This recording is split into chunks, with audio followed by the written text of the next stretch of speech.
Hello bachcho, let's read the given question. The question says find the current flowing through the resistance R1 of the circuit shown in figure if the resistances are equals to R1 equals to 10 ohm, R2 equals to 20 ohm and R3 equals to 30 ohm and the potentials of point 1, 2, 3 are equal to phi 1 as 10 volt, phi 2 as 6 volt and phi 3 as 5 volt.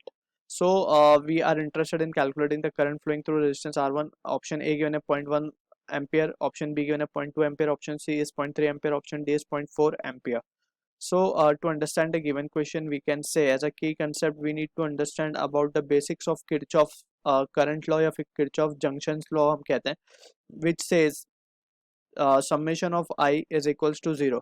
या फिर हम इसको इस तरीके से भी समझ सकते हैं, current coming to the junction is equals to current leaving the junction. So by convention we can see current coming to junction and current leaving to junction we have to be taken as equal. So this is in accordance to the energy conservation of charge basically, right? So यहाँ पे we can apply this situation. यहाँ पे अगर हम मान ले कि let's say in this branch that is 1 से 0 की branch में current flow हो रहा है I1, we are supposing it.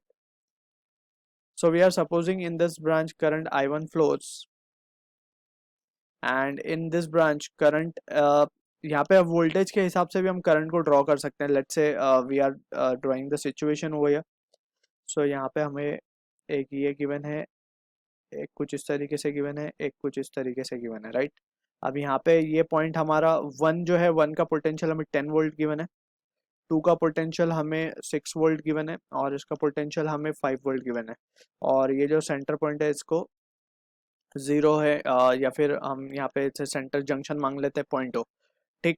So in this situation हम देख सकते हैं कि करंट को लेट से हमने मान लिया कि यहाँ से यहाँ फ्लो हो रहा है I1 और ये करंट यहाँ से यहाँ फ्लो हो रहा है I2 एंड ये करंट फ्लो हो रहा है यहाँ से यहाँ पे I3. ठीक है ना.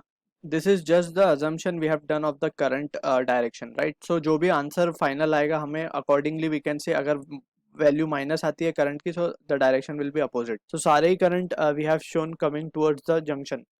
सो इन दिस वी कैन से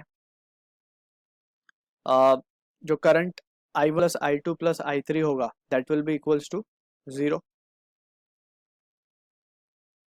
as per the Kirchhoff junction law.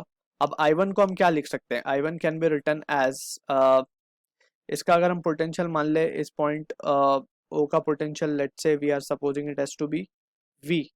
सो हम क्या लिखेंगे? I1 को हम क्या लिख सकते हैं? 10 minus V upon I1 sorry R1 plus इसको हम क्या लिख सकते हैं? 6 minus V upon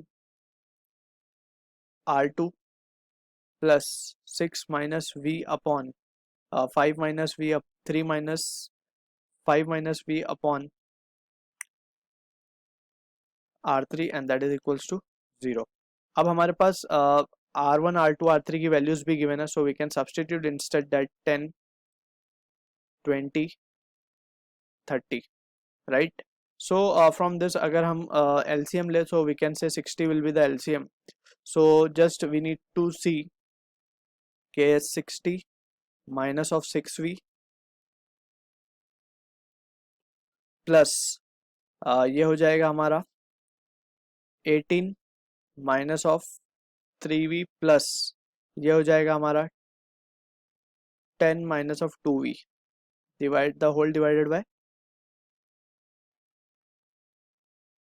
60 and that is equals to 0. So ये तो 60 वहाँ पे जाके 0 ही हो जाएगा. So यहाँ से हम we can calculate the value of V. So क्या मिलेगा हमें? We can see clearly minus 6V minus 9 minus 11. तो 11V will be equals to 60 plus 18 78 plus 10 88. So V की वैल्यू क्या आ रही है हमारे पास? 8 वोल्ट, राइट. ए अब V मिल गया हमें. अब we can calculate easily the value of this I1. हमें I1 ही पूछा गया है. So we can say therefore I1 क्या हो जाएगा हमारा? I1 will be equals to 10 minus of V upon 10, right. So 10 minus ये V करेंगे तो कितना आएगा? 2, क्योंकि V हमें 8 मिला है, V 2/10, so that is equals to 0.2 ampere. So this is the answer to the question जो कि मैच होगा हमारा ऑप्शन बी के साथ.